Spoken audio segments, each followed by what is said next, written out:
The question, who is Prince Harry's real father, was asked by the British even while Diana Spencer was still alive, and doubts about his truly noble origin are still around. Let's try to figure it out. It all started with a scandalous interview with Lady Diana, in which she confessed to an affair with a British Army officer and riding instructor, James Hewitt. Fans of conspiracy theories immediately linked the red hair of the little prince with the same hair color of Diana's lover. The theory that James is Harry's real father is incredibly tenacious. Their photos are constantly compared in search of similarities, although there is no real evidence that they are related. Hewitt has repeatedly denied the possibility of paternity, as he did not even know Diana at the time of the birth of her youngest son. Biographers of the royal family are also sure that the princess's extramarital affair with her instructor began in 1986, when Harry was already 2 years old. However, Hewitt for some time replaced the father of the red-haired prince and his older brother William.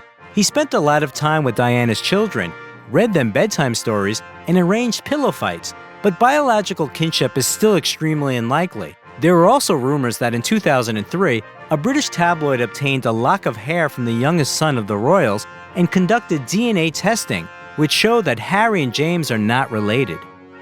Another potential father of the prince is Diana's bodyguard, Barry Manaki. Here it's no longer about appearance, but because Lady Diana called Barry the love of her life. Only now, most of her biographers believe that this love was exclusively platonic. Manaki's colleague, Ken Worf, who also served as a bodyguard of Her Highness, also stated that the rumors about the officer's paternity were outright inventions that made Diana very angry. The third candidate for potential fatherhood is Mark Dyer, an officer of the Welsh Guards.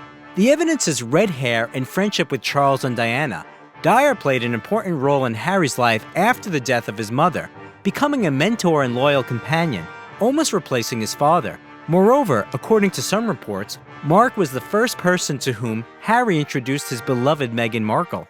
The officer was invited to the wedding of Harry and Meghan, and the Duke of Sussex, in turn, became a godfather of his son.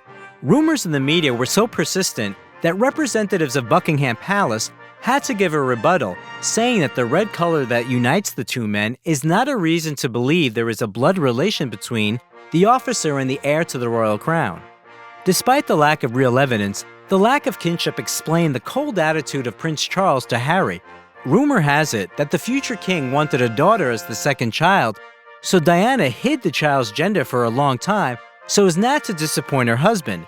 But Charles, according to rumors, was also dissatisfied with the red hair of his second son, and when Diana tried to justify herself by saying that the boy only inherited some features from her relatives, he replied, "Well, at least I have a spare heir." Some sources claim that the Prince of Wales still doubts the family ties with his son, and once during a quarrel, told Harry that he was not his son. Diana's words about her relatives are absolutely true. The aristocratic Spencer family is known for its bright red-haired representatives. For example, 5th Earl Spencer, John Poyntz, went down in history under the nickname Red Earl because of his long red beard. There are also portraits of other Spencers indicating the presence of numerous red-haired ancestors in the family of Lady Diana. There are external similarities between Harry and his paternal relatives. His eye color and red hair unite him with his great-grandmother, Mary of Teck. You can also find similarities in Harry's appearance with his grandfather, Prince Philip.